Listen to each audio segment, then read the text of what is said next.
Ganyan,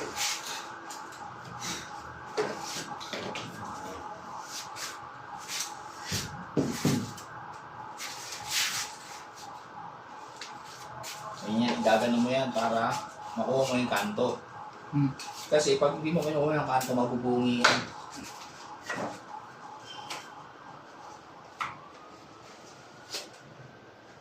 Ganyan ang pag-repair ng kanto. Ngayon, katulad yan, no? Bungi. Magutom mo pa ganyan. Pag ganyan ang agod, ha? Pag ganyan, ha? Kaya pag ganun yung agod niya, para matapalan niya. Saliwa ka dun sa uka. Dapat saliwa ka sa uka. Ito, katulad nito, yung lubog. Lubog, ha? Lagyan mo na yan. Ngayon na pagtakip niyan. Pwede mong kapalan ng konti kasi lilihayin mo naman. Para wala ka nang babalikan. Yeah.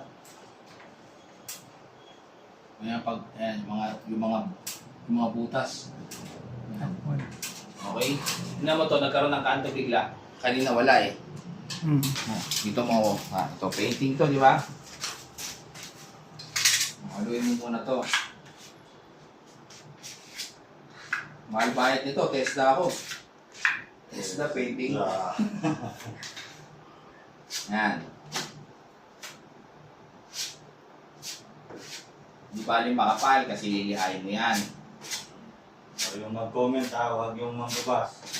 Oo. Bawal yun. Kaya ng pintor yan. Mag-repair. Kaya nga sabi nila, bahala na daw ang pintura eh.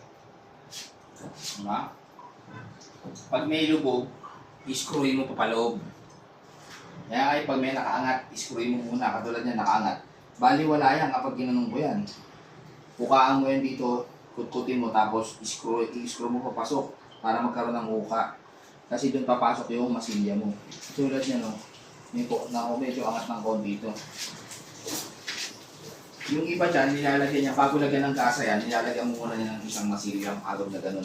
Tsaka lalagyan ng gasa. Kaya na? Okay na. nga.